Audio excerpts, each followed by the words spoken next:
Everybody knows that I'm breaking down. Everybody knows I ain't faking now. Everybody knows my heart's vacant now. Yeah, she hates me now, I made mistakes but now I don't ever wanna be alone.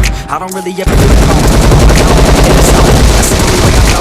Feeling low, about to blow back up. Here I go, let the doubt creep in. Gotta pop a couple more aspirin. I don't think I'll ever let you in. Easier to break it off best friends. I don't really understand myself. I don't really understand, need help. I don't wanna be the one on the shelf. Couldn't even hear me anybody else. It's so cold outside, I'm alone, I'm alright. It's so cold outside, I'm alone, I'm alright. It's so cold.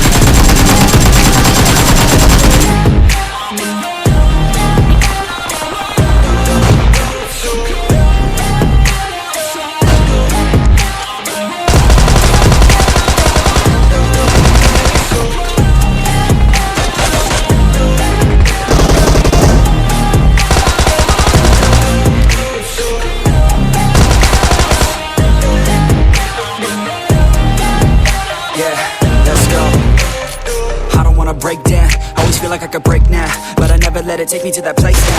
I won't ever let my thoughts get away now. I got better things to do, picking fate now. I just wanna be the best, call me great now. I don't know if I'm okay or insane now. I remember better days on the playground, hoping I can find my way. Even when I'm feeling down, I fight. Even when I don't know what is right, I'ma pick a side and I'ma take pride. I will decide my fate and I will never let them tell me who I am. If you try to shake me, I'll be damned. Planet on the ground is where I stand. Never give up, that was always the plan.